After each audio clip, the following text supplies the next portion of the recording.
اور یہ ضروری تو نہیں کہ تمام پریشانی اسی زندگی میں ختم ہو جائے. ضروری تو نہیں آنسوؤں کا حساب اسی لمحے مل جائے. ضروری تو نہیں آپ کی پکار سننے کے بعد فوراً اس کا جواب دے دیا جائے. ضروری تو نہیں کہ گرتے ہی آپ اٹھا لیے جائیں. رب تو صبر مانگتا ہے، رب تو یقین مانگتا ہے، رب تو پیش قدمی مانگتا ہے. کیا آپ نے غور نہیں کیا کہ یعقوب علیہ السلام کا انتظار کتنا طویل تھا؟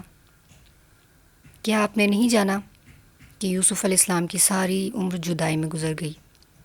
کیا آپ کو علم نہیں کہ آسیہ رضی اللہ کی زندگی کہاں جا کر ختم ہوئی؟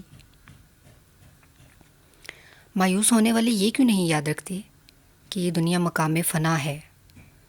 اگر زندگی جیتے جی خوش نہیں کر پا رہی تو بھی مایوسی کیسی؟ ابھی بقا میں جینا تو باقی ہے.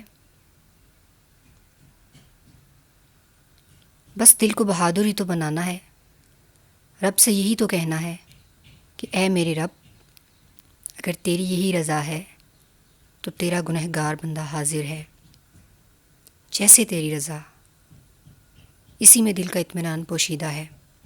اور یاد رکھیں، جب دل مطمئن ہو تو وقتی سرد موسم اور سخت راتیں کچھ نہیں بگاڑ سکتی. بس اللہ کی رضا میں راضی رہنا سیکھ لیں. یہ احساس کم ہونے لگے گا کہ آپ محروم کیے گئے ہیں کسی نعمت سے. کیا یہ کافی نہیں کہ آپ کے رب کو سب خبر ہے؟